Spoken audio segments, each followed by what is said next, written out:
So hello, my name is Derek Mosley. I'm the director of Marquette Law School's Lubar Center, and it's my pleasure to welcome you to our Get to Know program.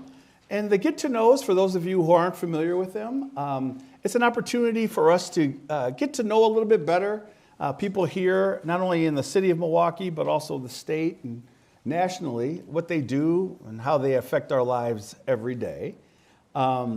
What's interesting is that Milwaukee was founded in 1846, and ever since its inception, the city attorney has represented Milwaukee in all of its legal matters.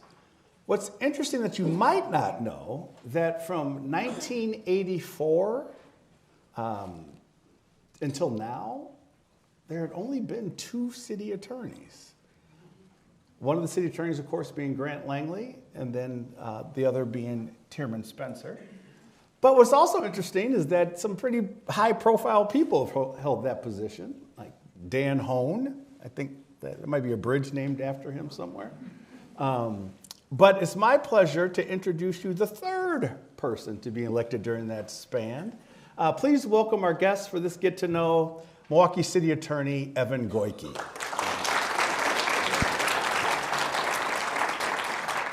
So Evan, welcome to the Lubar, but also welcome back home. This is a homecoming for you, sort of. Yeah, I went to school here. I'm familiar with this room, although I graduated in the other building.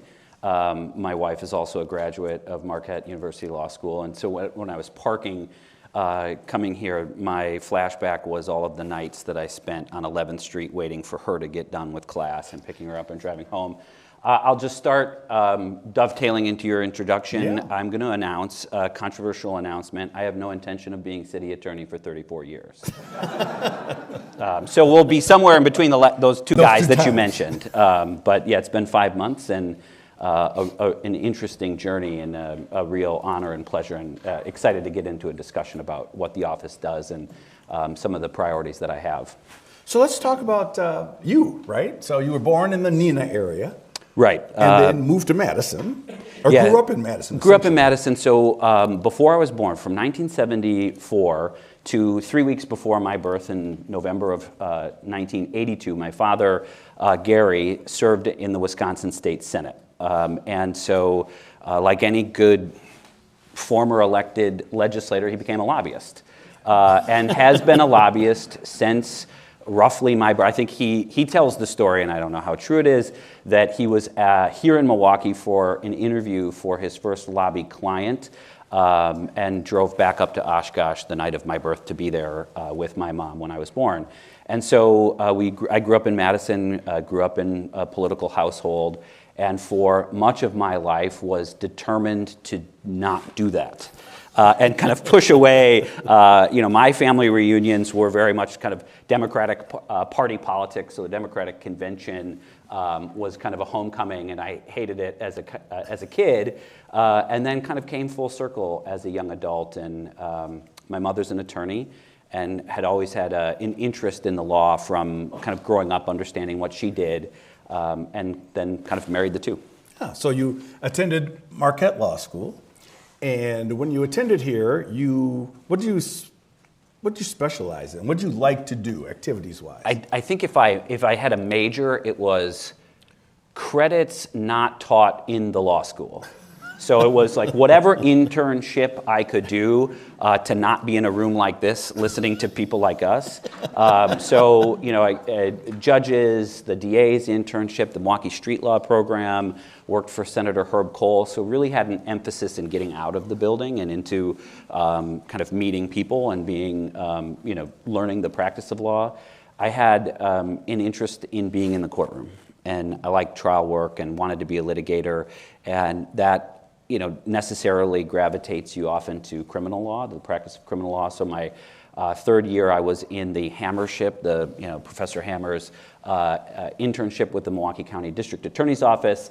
I thought that that's where I would end up working after law school. John Chisholm did not hire me, and so I switched teams and became a public defender in Milwaukee County and beat up all of those DAs that I had thought I would be working alongside. So you mentioned the street law program, and the reason I bring it up is because that's how I actually initially met you. I was on the bench, and you had reached out because you wanted me to come and talk about about driver's licenses and things like that to your students. But for those who aren't familiar, could you describe the street law program? Yeah, this is a program that unfortunately no longer exists here at Marquette Law School, and I'll give a shout out to Judge Katie Cagle, who's an alum and former adjunct running the program. It was founded in Georgetown, at Georgetown Law School about 30-some years ago, and the program embedded law students in high school classrooms for a year. And in the fall, the law student taught substantive law, like how to get a driver's license or how to get a driver's license back if it gets revoked. And then in the spring, we engaged in a mock trial competition and squared off against one another. And it was by far the hardest class I took, or the hardest credits I earned, and the most meaningful. And I just want to say one other thing. Yeah, please. I was in Tenor High School in the fall of 2007 to the spring of 2008. Tenor is on Cathedral Square. It's still there.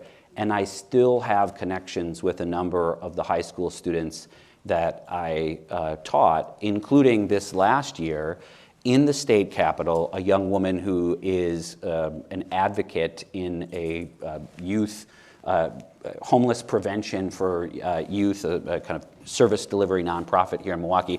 And she's in this leadership role. I was in the audience. She was on the panel talking about how to eradicate youth homelessness in Milwaukee. And I'm just like teared up, and we gave each other a hug. And she remembered me. I certainly remembered her.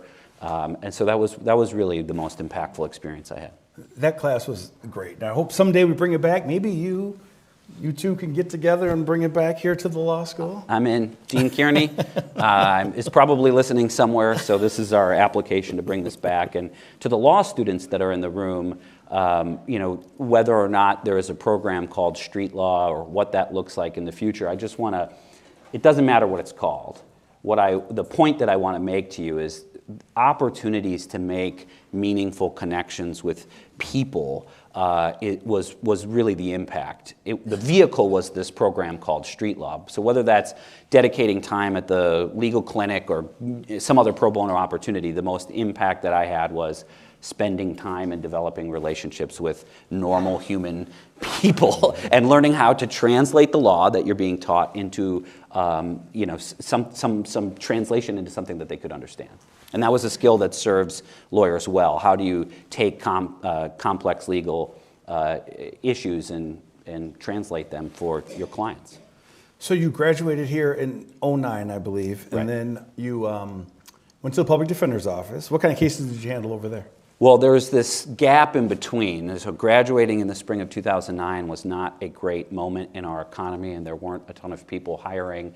My then roommate at the time, attorney Eric Lohenberg, is here also. This was like trunk of your car law, so I did some private cases. I was a substitute teacher. I did a week of chemistry classes in a high school. They needed help. I faked it. It happened. I got paid. Yeah. And then I also did I volunteered. I was kind of an extern in the state public defender's office, helping their lawyers, and started to get to know some of the lawyers here. In the same week, in December of 2009, I was offered a position in Dane County's district attorney's office and here in Milwaukee in the state public defender. And so really it was this choice, this really series of choices. What city did I want to live in? What side of the courtroom did I want to practice on and begin my career in? And I am so lucky and grateful that I chose to be a public defender here in Milwaukee County. At that time, I had fallen in love with this city, and it had its hooks in me, and I was done. I'm an East Coaster now, and I've worked in Madison for 11 years, and it's a beautiful community, and I'm never going to live there again because this is where it's at. And then I'm just going to keep going. Please. Because the most important thing happened on January 4th, 2010, which was a Monday morning, the first day that I was a public defender, my new suit, my little briefcase that my mom got me for graduation, and walking around the halls of the state office building, I met somebody who's in the back who did not tell me she was going to be here, but I met my wife, Gabriella. Can you wave? Gabi. Yeah, let's do a little round of applause. So Gabi also worked at the public defender's office as a legal secretary at the time. I meet her, I knew I was in trouble, and then, the rest is history, and have been married for 8 years. Ooh, I said, don't get this wrong. In 2 weeks. I knew it. So, and have built this incredible life. We live not far away on 27th and State. We have a 3-year-old son, Miguel. We're going to have a second boy in a month or 5 weeks. So, and it's been great, and it's been and the lessons learned as a public defender. One of the most important things that being a public defender teaches you, and it's not unique only to being a public defender, but it's just working with people and understanding the complex challenges that many residents of our city face, and having empathy and patience and being a good listener. Those are skills that you don't really get taught very often in law school, but are really important to being a successful lawyer. And being a public defender has helped shape who I am as a person. Perfect. And then in 2012, you decide you wanted to change. What made you make a run for the legislature? Well, I confessed earlier in this conversation to being raised in a political household and trying to push away from that. And slowly, in my early 20s, I started paying more attention independently, kind of getting involved in campaigns. And I think it might have been the 2000 presidential election, doing work on a candidate's behalf and getting involved when I was in college. But so it was always kind of in the back of my mind. But being a public defender here was a real wake-up call for the why, right? And you and I have talked about this before, Judge, that in the criminal legal system, the cases tend to almost replicate themselves, where you see cases of a very similar demographic, young black men accused of a crime with very similar backgrounds in their livelihood or in their childhood, and you see this same kind of pattern play out, and the wheel keeps spinning and the names of the case changes, but the actors are kind of the same, and I got really frustrated with that. And an opportunity, the truth of the matter is that we bought our house on the Near West Side, and I was going to run against a long-time incumbent Democratic state legislator. And I was going to, I would have lost so badly. It was such a bad idea. But I was upset that my representative was not as active on some of the issues that I was seeing.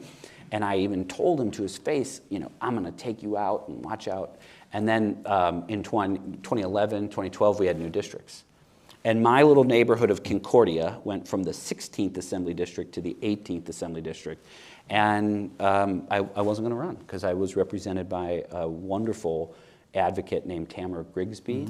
And I had no intention of challenging her. And then shortly thereafter, about a month after the boundaries were changed, she announced her retirement. And these opportunities do not come around often, where there's an open seat, no incumbent running. I will tell you, in 2012, I probably wasn't ready. But timing in politics is important, and so I gathered a team of some of my closest friends and family in my living room, and we had a whiteboard of pros and cons, strengths and weaknesses, where we're going to raise money, where we're going to get votes, who knows who in these neighborhoods, and off we went, and we were successful in an 8-way Democratic primary and never looked back. Wow. Could you do me a favor? Could you describe what the boundaries are of that 18th district? Yeah, and I will say we are joined in the audience with Alderwoman from Wauwatosa, Margaret Arney. Margaret is going to be the next state representative for the 18th Assembly District. Margaret? I'm declaring that. There is an election in November, so we shouldn't. Sorry, Margaret, but I'm confident that she's going to win. In 2012, when I was first elected, roughly it's the neighborhoods where I lived in the Near West Side: Merrill Park, Concordia, Cold Spring Park, Martin Drive, the Washington Heights neighborhood, and a portion of Story Hill, and then a good chunk of the Sherman Park neighborhood, essentially 35th Street to 47th Street, all the way up to Capitol Drive. So a long and flat with kind of I always described it as a sailboat without a sail, with this, chunk heading all the way up to Capitol Drive. Most racially diverse district in the state legislature at the time, highly residential. You can just walk and do doors. It was great. Even I could figure it out. 44th Street, 45th Street, 46th Street. It's not very hard. You can't get lost. And so we did it. We won, doubling up the opponent that came in second, and it was just the greatest district. It had real present challenges that needed immediate advocacy, and the realities of facing high mortgage foreclosure rates and high rates of boarded up homes, and the impact that had on home values and public safety. And so you saw it. You had to do something. You had to work on it.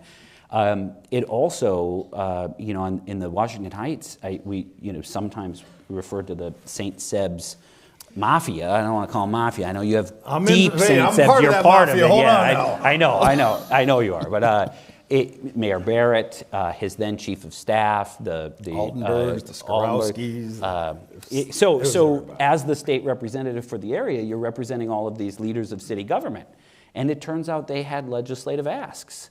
And issues, the finances of the city or priorities of for the state legislature. And what that did, which was kind of a natural segue to start kind of understanding the city attorney's office, is it really gave me an up-close education into city government in a way that I think another sitting state representative wouldn't have had, because they knew how to reach me, and they did. And so I was quickly kind of brought into the affairs of how the city budgets and how the city operates, and the role between the relationship between the state and the city.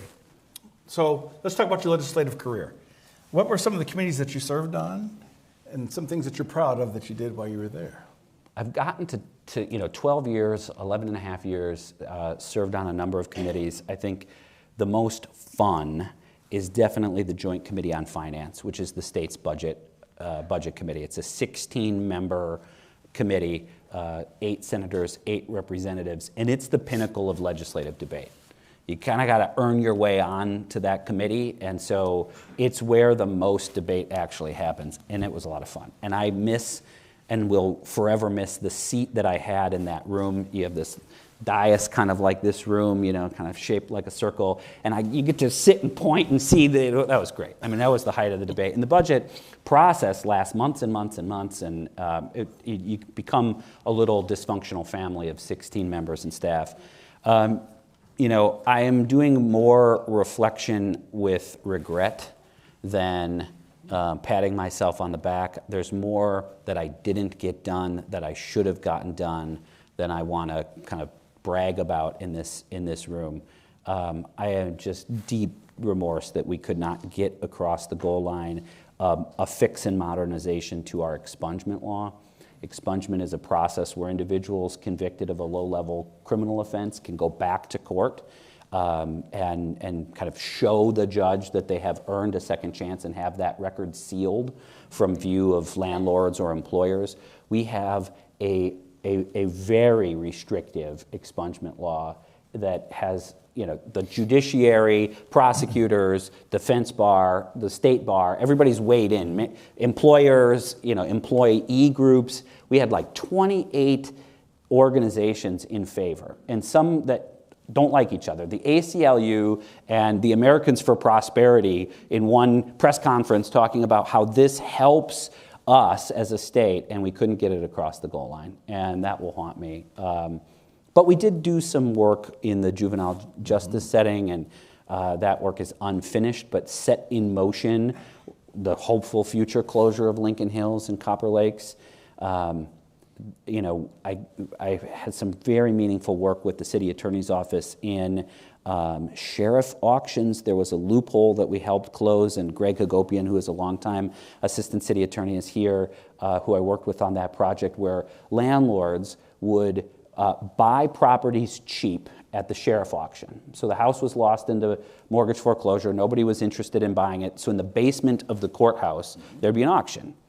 But nobody showed up to the auction. 10 people showed up to the auction. The same 10 people. And they would lose a few homes to foreclosure each year, and they'd buy a few homes cheaply through auction, and the cycle repeated. And in the wash, the tenants of those properties were treated so poorly, and the conditions of the homes would deteriorate because the property owner had no intention of ever investing in it. The game was to spend as little on the property as you could to maximize your cash flow. And when the city finally caught up on the fact that you weren't paying taxes or you had these outstanding building code violations, you had made money. It was too late. You could walk away. I made my 40 grand on this property on 35th Street. Fine, take it. I won't fight you.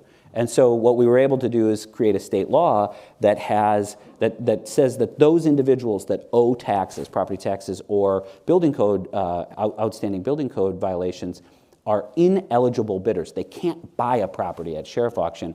And I'll tell you now as city attorney, we have a list. We follow these auctions and we continue to go to court to stop purchases if the buyer has these outstanding fees or fines or taxes. So it's been that was really meaningful, and that was, I'm segueing for you, that was the introduction to the city attorney's office. Is it still called the top 10 list? We have a top 100 You have 100 list. now. Yeah, we're going to expand our focus. So the top 100 list, so the judge is aware that we know who owes the city money, especially in the context of property owners. That's our top 100 list. And you would be appalled at the number of property owners who are making good money today on rents from their tenants, who at the same time owe tens of thousands of dollars for dozens upon dozens of municipal court convictions for building code violations. And a future endeavor, and I don't have an exciting announcement today, but it's forthcoming in the near future, and one of my priorities is to have much greater accountability, have greater consequences for what these municipal court convictions mean, and hold property owners accountable for the conditions. If they're, just think about it. You go to a restaurant tonight, there may be a letter grade on the window, right? We are actively ensuring that the food is prepared up to code and that it's an accessible business for those that want to go there, and we have none of that for housing. It's the wild, wild west, and people are taken advantage of, and they are the marginalized, predominantly individuals of color in certain neighborhoods of the city, and that's got to stop. And so that got you into this wanting to run for city attorney. Yeah, I was watching what these assistant city attorneys do on a daily basis. We did another just quick legislative tangent because the mayor's chief of staff, Nick DiCiotto, is right up there, and a former assistant city attorney. Mm-hmm. So, it's not just city attorneys that go on to do great things. It's the assistants sometimes surpass the electeds. But Nick was working on shutting down a tobacco shop on 27th and Kilbourne. And this property was the magnet of crime in our area. And police were called every day, 400 times a year or something like that. And there was a loophole in state law, and we worked legislatively with the Near West Side partners, and then Republican Senator Alberta Darling. The law was signed in by Scott Walker, not far from here. But seeing what Nick was doing as a community prosecutor and a nuisance abatement attorney, I was hooked right away. At that time, it was more, when I'm done in the legislature, I want to be an assistant city attorney. It wasn't, this was like 2015, 2016. This wasn't quite, I didn't have ideas of grandeur that I would be the elected city attorney at the time. I thought what the lawyers were doing was cool, and I wanted to be one. But then as the years passed and an opportunity came in 2024, I thought, okay, well, I'll get in the office the way I know how, which is to run a campaign and win an election. And so April of 2024, you're elected to the position. And for those of us who aren't familiar, because I know there's a lot of confusion about what the city attorney does, what the district attorney does, what exactly does the city attorney's office do?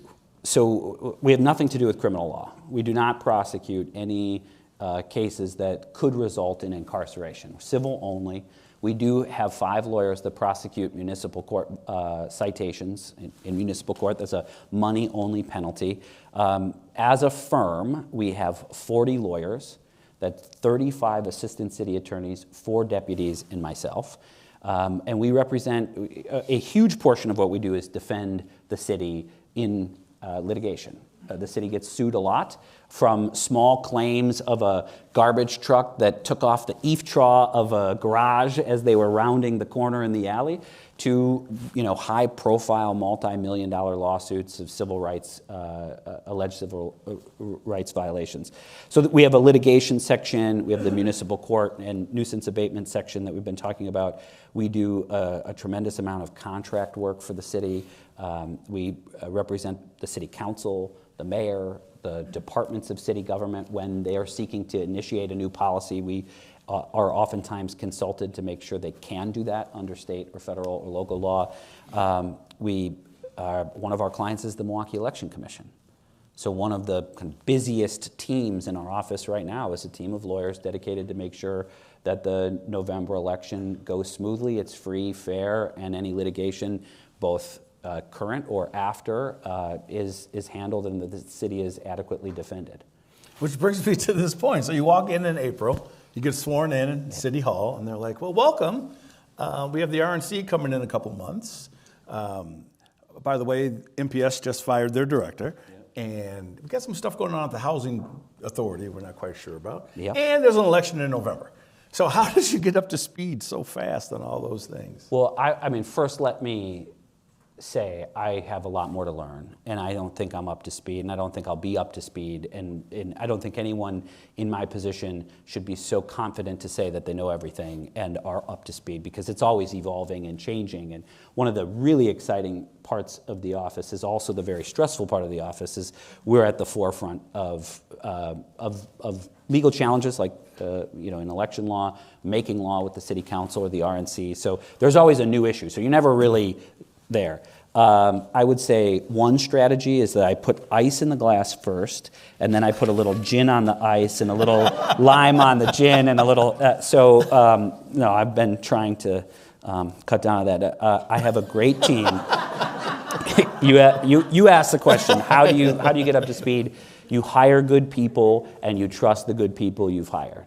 And we have an incredible team of deputies, or kind of office managers that oversee teams of 8 to 10 assistant city attorneys, and I rely on them heavily. And any manager, any person in my position in an administration has to put good people in place, empower them to do good work, trust the work they do, have their backs when they come to you, and have a position or a strategy. And so I think that's one of the things that I've tried to foster is and to continually communicate to the team, from the newest assistant to the longest serving. I've got your back, and the team of deputies have your back as well. I don't know if you remember this, but it stuck out to me. I think you were running for the office, and you said, I just can't wait to get into municipal court and start prosecuting cases. And I was like, what? The city attorney doesn't walk into municipal court. Is that what you still hope to do, is to actually prosecute cases? I would say your best opportunity, if you are a defendant in municipal court, my plan is going to take a little paternity leave and hang out with my kids. When I come back, my plan is to go into muni court. And so if you have a citation, try to get an adjournment to maybe February or March. No, I have every intention of walking the walk. You can't know what our 5 lawyers that prosecute municipal citations go through unless you do it. Yeah. I have not. I have been a defendant, but only on a parking ticket. I've made an appearance. I think I made an appearance in your courtroom as a defense lawyer once. Mm-hmm. But you have to know what your staff. You have to, understand what your staff is doing. So I do have every intention, and I imagine that this will be a short-lived experiment. That my staff at municipal court will be excited to see me go back to the Zeidler building, and maybe I'll be really bad at it. But I got to do it. I got to try. I respect that. You mentioned staff. So I know the office prior to you coming had lost a number of staff members. Where do you stand now? Are you almost back to where you want to be? Are you where you're supposed to be? Yeah, as of yesterday, we are fully staffed. Every position is full. Congratulations. Thank you. Look, there are people in the audience that are like, big deal, you hired some people. But it is not just that we are fully staffed, but since I got in, was sworn in April 16th, we have recruited back 7 lawyers that left the office. They collectively have just under 40 years of experience in the office and just under 100 years of collective legal experience. And that has made a tremendous difference on the day-to-day in the halls of the office. You can't replace experience. And this is not in any stretch to minimize the quality of staff that we have, but this is a very unique job. It's a very unique, we have unique clients. You've mentioned some of the high-profile issues, and that's been a top priority of mine, is to reach back to some of the folks that left over the last 4 years and get them back, and we have. Now I got to keep them, right? I mean, so it's great. I'm excited that as of Monday we're fully staffed, and now my next task is to create a culture in an office that no one wants to leave, and that we have our fully staffed staff for the next 20 years. Now, prior to you taking the position, the city attorney has always reviewed contracts before contracts were signed by city departments, and that responsibility was taken away from your predecessor. Is that something that you might try to get back? Yes, and I would say it is one of several changes in the operation of city government that happened over the last 4 years because of the deterioration of the relationship between the city attorney's office and the departments or the common council or the mayor. And so it hasn't been my top priority, but in future years, I'm hoping to reset that relationship. I approach it as earning the trust of my clients. And I have not sought to restore, come up with a new ordinance to undo what has been changed in the last 4 years until I feel that my client, especially the city council, the legislative body that would have to make those changes, trusts us. And we're going to have to earn that over the next couple of years. So I'm trying to say the best way to put this. So Grant Langley, who had the position for a really long time, treated the position as this is the city's law firm, right? And he had a more hands-off with the political side, so he wasn't always out campaigning politically. Where are you going to stand? Are you going to, I mean, you had the politician background. Yeah. Are you going to be more community facing? Yeah, 100%. That's important to me. That's just who I am and how I'm built. This is the first time in 12 years that I haven't spent weekends in October canvassing and knocking doors for some candidate. Feels great, by the way. It really feels great. But no, a priority is rebuilding what was once called the community prosecution team, and you've heard it referred to me by, I've referred to it as nuisance abatement. This is really responding to neighborhood level or block by block level issues where the city is the regulator, whether that's the police department or the Department of Neighborhood Services or the alderperson. We got to be out there. There's no way to be behind a computer screen and have a Zoom meeting with neighbors about the conditions they're facing. You got to be there. You got to see it and really understand why residents are calling for service and calling for help. I think that makes us a much better advocate. How involved I think I'm hands-on. I mean, I was in the office last night until just before midnight because we had an issue that we had to deal with at 9 a.m. today. And I think there's a version of, I want to do the work as well. I'm excited to be a lawyer again. And so I got to write a kind of lawyerly thing, and it was cool. Like, I was tired, and I didn't want to be in the office till midnight, but I also didn't want to assign it to somebody else. I take ownership of some of the things we do. It's a high-profile issue, and so, buck stops with me, so why not take it on? And you mentioned being out in the community. I saw something that I don't think I've ever seen before. During the RNC, there was a huge protest about the RNC being in Milwaukee, and they're walking down the street, and I had to double take because I think that's Evan Goyke. Were you walking with the protesters during that? RNC? So the full context is many of the organizers of that protest had sued the city of Milwaukee weeks before, and we successfully handled the defense of the city's position on how we were regulating First Amendment expression during the RNC. And there came that the lawsuit was resolved, and very proud of the work that our lawyers did. And I have the Deputy Julie Wilson, who's up there, who is really lead counsel on that case and put in extra effort to get it done on a really expedited timeline. So, okay, we litigated this case. We won. I'm going to say we won most of it. But they're still going to march, and we still have First Amendment concerns. We still stand as an office, as a place of advising city government and the police department on what rights protesters have and where that very gray area between expressing First Amendment rights and public safety concerns meet each other. And again, you can't. I could watch it, but that, from my office on a computer screen. But why not? They were right in Red Arrow Park. I also couldn't ignore it. I could see what was happening. So I was peeking out to see how the organizers, what the kind of threshold number of organizers and protesters were there. At a certain point, it was a nice day, so I thought I'd go for a walk. And we were there each day of the RNC, monitoring those areas that were designated for First Amendment expression. And for that portion of what we were responsible for, I was really proud with how successful that week went. Now, you mentioned the police department, and you also mentioned, I believe you said the election commission. What other departments are under the supervision, if you will, of the city attorney's office? Well, under state law, we are the attorneys for MPS in Chapter 119. We have one attorney who serves as a general counsel, essentially general counsel to MPS. We have a number of employment lawyers that handle MPS-related cases.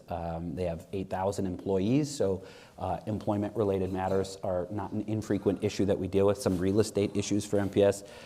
We represent the housing authority of the city of Milwaukee. That's been easy. They're not in the news at all. The redevelopment authority of the city of Milwaukee, the retirement system, the police and fire commission, and all the various departments. And inside of each of those departments, we have largely have an assistant city attorney assigned to represent that issue area or multiple issue areas. But at times things boil up and we have to kind of be collaborative and get our arms around a bigger issue or more global issue. And you mentioned it at the outset. It was one of my first weeks when the school board had a late night session, and it was the first school board meeting I attended as city attorney, and it was one of the highest profile, most contentious welcome. So yeah, I asked a member of the city council, I said, hey, is it just my bad luck, or is this normally what it's like? And he said, this is normal, like this is the job. So in reflecting about coming in here today, it's not a stress-free job. It's more stressful in many ways on a daily basis than the state legislature. State legislature has stressful moments. You got to vote yes or no. There's no maybe, there's no abstention, and you have to make difficult calls. You have to take votes that will upset people. Oftentimes I knew those people who I was upsetting, but I was also part of a team. And in this new position, I am a part of a team, but I'm the head, and so it's a very different role for me personally. But I'd be bored if I were on the sidelines, right? I mean, stress is, I mentioned drinking gin and tonic, which I shouldn't have said in this audience, but I would much rather be in the arena, in the mix, and being stressed and at the forefront helping our clients navigate really difficult issues and address very serious issues in our community than being comfortable and removed from all of that. I have no interest in being removed from the realities of the city of Milwaukee where I live. So in the months that you've been on the job, what has surprised you the most about the job? How many members of the city council have my personal cell phone and use it? It is a surprise. We do a lot. The breadth of issues that we handle. I said 35 lawyers, and occasionally, I should say occasionally, on a daily basis, something new comes across my desk. Whether that's my signature or our team of lawyers needs me to make a judgment call, or collectively we're trying to make a decision, and it's been almost every day it's been something new. And I think that's just the new reality, is that we're at the forefront, and so these are kind of unprecedented issues. But it's been a surprise. I thought there would be, more. I don't know what. Not easier, but more opportunity to kind of deliberate and be thinking critical and more long term, but it is fast. It is fast. I mean, the federal judges do not give you a lot of time to make you got to reply, you got to go, you got to pick your strategy and move, or the city council, they'll introduce something on a Friday to debate on a Tuesday, and so that speed has been something that's been really surprising to me. What is the thing, and this is maybe a little loaded, but what is the thing that keeps you up at night about the office, or about the city for that matter? I have, and I don't know if you had this when you're on the bench, I have very serious imposter syndrome where I'm second guessing my own decision making. You make a decision, okay, this is what we're going to do. All right, big case, are we going to settle or not? Yes, we're going to settle. And I feel I made this decision, and off my staff go, and the door closes, and I'm just like, oh! I just melt with anxiety that I made the wrong choice, and I see it from all these other angles, and replay it in my head, and I have to tell my poor wife all about it later when I get home, and then she tells me that I was wrong, and so it will take me time, and I'll have to earn this kind of comfort in being the shot caller in this role. And I'm excited for that date. People ask me all the time, do you like your new job? And I say, I'm going to love it in 2 years. But the process, and it's just like, for all the lawyers in the room, or to the law students, when you get your first job out of law school, it's going to be harder than you think it is. Because there's just so much that you don't know, that you're not taught, that's thrown at you, and you're not going to be very good at it. There's going to just be, you're going to screw stuff up. And it knocks you down, and you lose self-confidence, and you question your decision-making. And then over time, you get built back up by just facing the challenge and getting back to work. And I'm in the knockdown phase of being still a new person, but I know the path forward. I've got a great team around me, and so now it's just kind of getting through these repeated battles and building that confidence in me personally. One of the biggest concerns that I saw on the bench, but also I'm sure everybody in this room has seen, is the reckless driving problem in Milwaukee. And the city attorney's office has a role, especially those prosecutors who are out in municipal court. What do you see the role for city attorneys, assistant city attorneys, in regards to the reckless driving problem?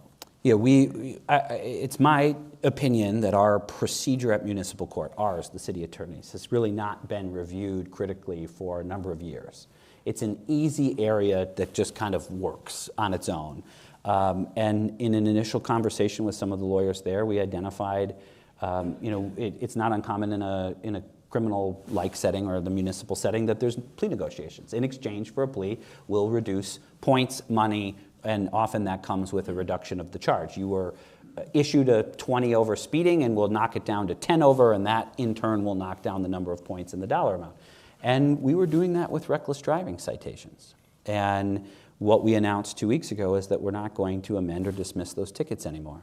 And the point of that is to work in tandem with a new state law, or a modernized or more usable state law that has criminal penalties for repeat reckless driving. And what we know is there's a very small subset of individuals that reoffend and reoffend and reoffend, and it's my interpretation, and with the feedback of my lawyers on the front row, they see a lot of the same individuals. They get a ticket, they don't pay, and they're back out on the road, and they get another ticket, and we have to up the consequences for those individuals. And I've said this in interviews about this policy. I don't take any joy in that. We talked about my background as a public defender. It's not that I thought the first thing that I would be doing is a policy that is, seen as more tough on crime, or not, kind of going for a conviction on the top charge of reckless driving. But we were losing too many people, especially young people. The damage is very real.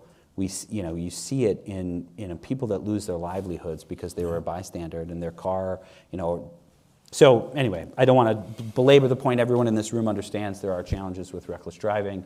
I saw our role as no longer reducing that top charge and getting a conviction and sending a clearer message. I think we have a lot more to do in that regard. I'm a total believer.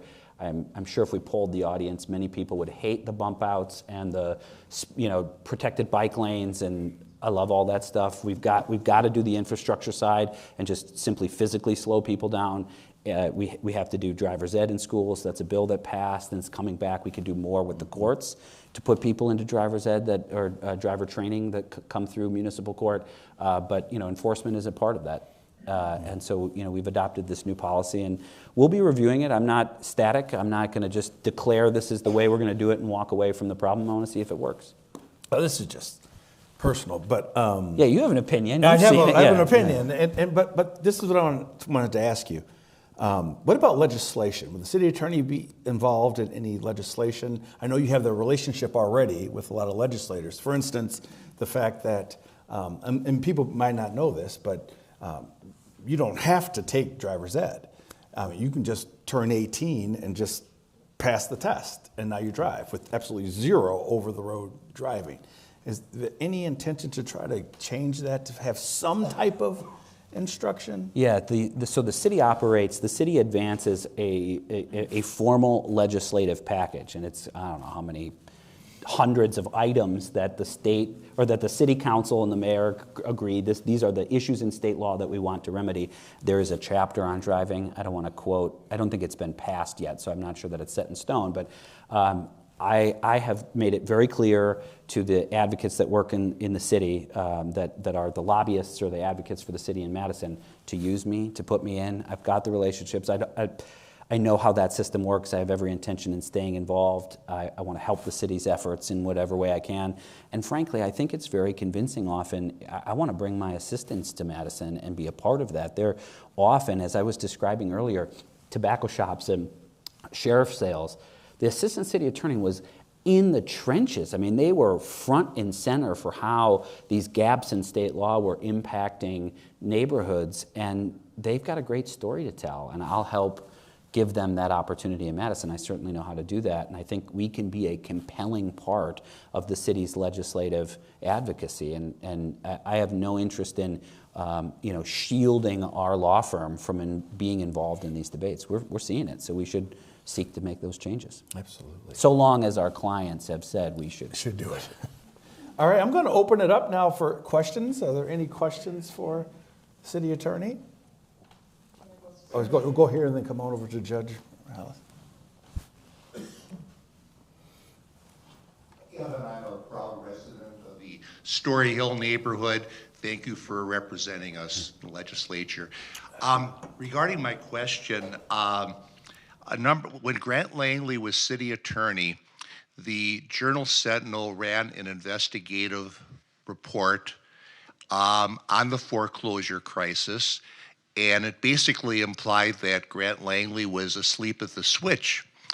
And I was so infuriated by that story, I vowed to vote for his opponent in the next election. So I'm sorry to say I was one of Tierman Spencer's voters.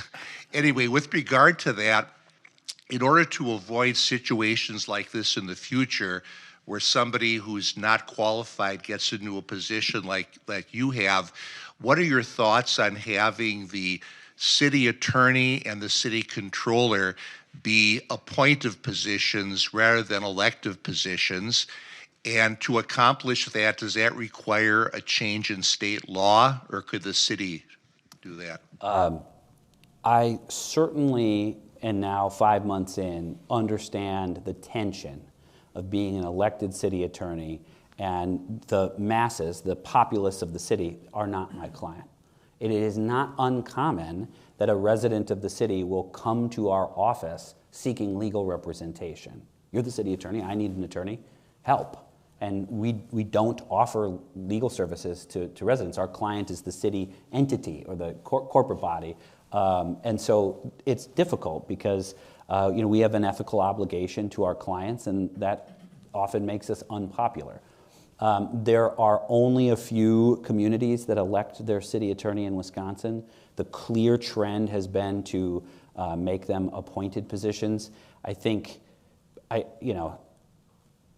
understand. I wouldn't take a position if the city council began. We'd have to change our city charter. Yes, I think it's just in the city charter that we would have to change and not in state statute, although there are a number of statutory references to our office in assigning us clients, like the MPS example that I gave earlier.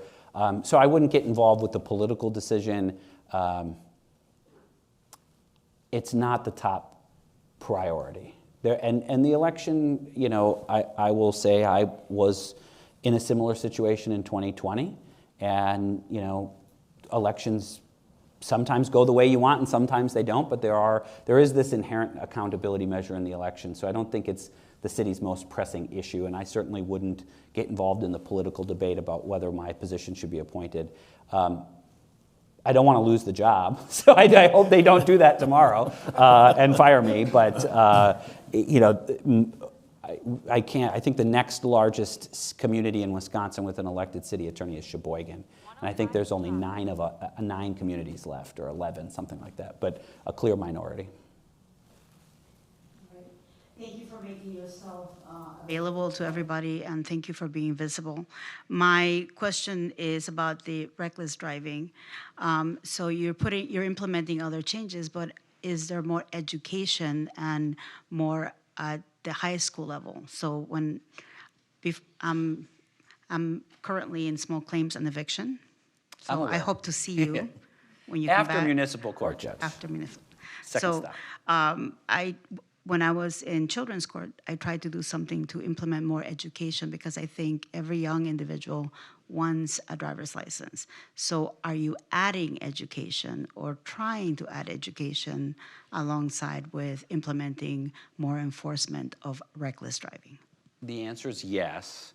I am not a part of that coalition alone. The mayor has an initiative called Vision Zero, which is a collaborative effort, and last week we were in a meeting. I've joined that effort. There is a long list of additional education that project and the leaders in that project are advocating for, as well as an effort to try to restore partnership with MATC that once existed, where defendants in municipal court could attend driving, safe driving programming, education classes, and receive a benefit in the handling of their municipal court. So that's not coming back in its exact same form, but there are active files in city government to try to restore more opportunities where it's not just the kind of punitive nature of municipal court, but coupled with education. City Attorney Goyke, I am curious. I know that I personally have had a lot of cases lately where I have clients in criminal court who also get cited, and competency is raised in criminal court, and we have issues with clients on the civil or the municipal level who may not necessarily understand or really comprehend what's going on with the civil process. And because there's no civil Gideon, there's no real right to counsel in municipal cases. And meanwhile, they're in Mendota or they're in the jail and they default, and it just creates a cycle. So have there been any policy changes to the city attorney's office to deal with these situations? No. And you flag an excellent issue, and one that I will take back and prioritize, because I'm well aware and familiar with the limbo status that many people are stuck in, the wait lists to get evaluated or reevaluated, to have a competency determination can be months and months and months, sometimes longer than the maximum. I mean, there are big problems with that system, and so I think it's a great flag. Attorney Golden, it's weird to hear you call me City Attorney Goyke. This is Andrew Golden, by the way, my very first class at Marquette University Law School, criminal law, taught by Michael O'Hear. Golden, Goyke, sat next to each other. So. And, I was copying. No, I didn't copy off you, Andrew. But it's a great flag, and I appreciate you bringing the issue up. City Attorney Goyke, nice to see you. Okay, I know, but it feels inappropriate right now. Nice to see you. I wish you the best of luck. My question relates to the comment you made about kind of the pace of how things come in. And so my question really focuses on, because there's that continuous wave, how do you focus for the long term, and what are you really prioritizing? And as a person who's in the housing space, how do we prioritize dealing with the landlords on the list and with the exploitive rent to value ratio of properties for a lot of our low income residents? The first part of the question is a daily challenge. How do you not get caught up in the newest fire or the newest issue that hits your inbox. And I was talking to one of my attorneys yesterday about limiting the number of times you check email in a day so that you can actually have an hour to sit and think and write and read before you look at the little icon, because the minute you hear the little bloop that you got a new email, you want to click on it and address that issue, and it will always pull you away. That is something I need to get better at personally, and that we as a firm will always have attention with. The immediate challenge has been, in my first few months, we have vacancies and long-standing vacancies that need to get filled. I am not yet at a point where we're really implementing long-term or starting to implement long-term. I think we're a few months away from that happening. But we have, I have weekly meetings with my management team, as well as kind of sub-management meetings, and we have every intention, and the individuals that I've hired as the managers have those big picture vision. That's why they wanted to step forward and be deputies in the office, is to help guide those higher elevation policy initiatives. So stay tuned. I don't have a firm date on when I think we're going to really roll out some new housing things.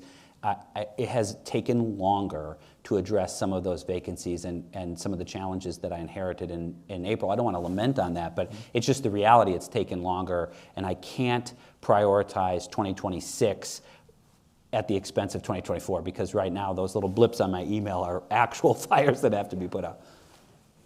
But we'll get there. Thank you for your time. You spoke just now about housing. You've spoken about a challenge of reckless driving. What would you say is the #1 challenge facing the community of Milwaukee, and what is your office doing to address that? And if you have thoughts on this, what can we as residents, students, or people who work in the city do to assist you in fighting that issue? Poverty. Done. That's it. Poverty. And if you want me to expand a little bit more, it's concentrated in certain neighborhoods and certain zip codes, and the economic ladder in those neighborhoods is totally fundamentally broken. We talked about housing, but it's also, just take your pick. Green space, safe streets, access to health care, access to fresh food. It's all of those layers. So we, in our community, have concentrated deep generational poverty that we have to address, we have to eliminate or mitigate the best we can. How does my office play a role in that? We talked a little bit about some of the proactive litigation strategies on housing and holding bad landlords accountable. I want to tell you another priority in the near future. We have an industrial legacy in this city that we're proud of. I'm proud of that. That's great. But many of the parcels that were part of the machine shops of the world and now sit idle, glowing in the dark, and are contaminated and can't be redeveloped are in these same impoverished neighborhoods we're talking about. So we have blank spots, scars of the city that can't be built upon because a polluter generations ago was allowed to dump stuff in the water or the soil or whatever. So we have to bring life back to those parcels. It's also, I said earlier, I want to take a look at all of our municipal court operations, and I'm not done just with announcing one reckless driving provision. What Attorney Golden just brought up, we have to be conscious. The municipal court system, money penalties can stack up and become serious hurdles for individuals living in poverty. So at the same time, I'm talking out of both sides of my mouth and going for a top conviction of reckless driving, but then also, understanding the consequences of a municipal court conviction and the money penalty that it attributes to it. So it's making sure that we're using those resources and seeking those penalties surgically, doing it right, really honing in on trying to curb the dangerous behavior and not over penalizing individuals that are on the margins or have status offenses or, are coming before the court because they're unhoused or they have a mental illness or a substance use disorder, and thinking that just adding another ticket to that individual's rap sheet is going to somehow solve the, decades-long problem that they've been trying to address. The overarching thing that I want to leave you with is the way I know how we aren't a part of the solution. and that's pretending that our law firm can exist on the 7th and 10th floor of Zeidler apart from the community that we serve. So part of what we were talking about earlier about being in the community and being in police districts and the neighborhood meetings is to confront that reality so that we don't ignore it and we're not blind to it and we're not making decisions outside of the context of the reality of many of the neighborhoods. The neighborhood I live in on the north side. So we're at our time, but before I go any further, I just want everyone to know how refreshing this is for myself and for Hillary. We try to bring in people, elected officials, public servants to come in and talk. And not a lot of people want to come and be open like this to have the community ask them questions. So I want to thank you for taking the time to be here with us. Can we give a City Attorney Goyke a round of applause?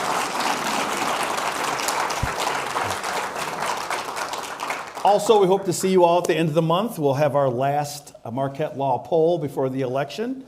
So hopefully we'll see you then. Thank you all very much. Please get home safely. Thanks, Judge. Thank you, brother.